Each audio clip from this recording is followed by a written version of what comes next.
When I clocked in for my night shift at the hospital last week, I didn't expect to hear my childhood nickname echoing down the darkened halls, especially because I never told a soul here what it was. At first, I thought fatigue was playing tricks on me. You know how night shifts get, shadows bend, lights flicker, and your mind starts filling in the gaps. But then, in room 208, Mrs. Geller, who'd suffered a stroke and hadn't spoken in months, turned her head toward me and murmured, "Mimi, is it time for hide and seek again?" My blood ran cold. Mimi. Only my late brother ever called me that. I tried to laugh it off, told myself it was just a coincidence, but the next night, it happened again. This time, Mr. Alvarez, who was deep in a morphine haze and barely lucid, grabbed my wrist with surprising strength and whispered, "Don't let him find you, Mimi." I pulled away, my hands shaking. The security cameras caught me standing frozen in the hallway, eyes wide, listening as the intercom crackled to life behind me. Ready or not, here I come. I checked the nurses' station logs.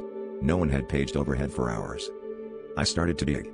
I asked the other nurses if anyone had ever mentioned the nickname, but they just gave me blank stares. The older patients, those teetering between worlds, seemed to know more than they should.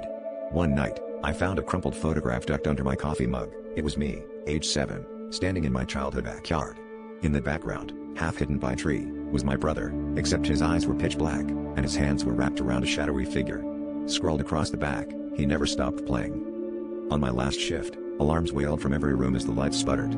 Patients sat up in bed, chanting my nickname in unison. The intercom hissed, and a child's voice whispered, "You're still it, Mimi." Suddenly, every patient turned to look at me with empty eyes, and my brother's silhouette appeared in the reflection of the window, beckoning. The hospital corridors twisted, stretching on forever, and I realized I was never going to clock out. Not from this game. Not ever.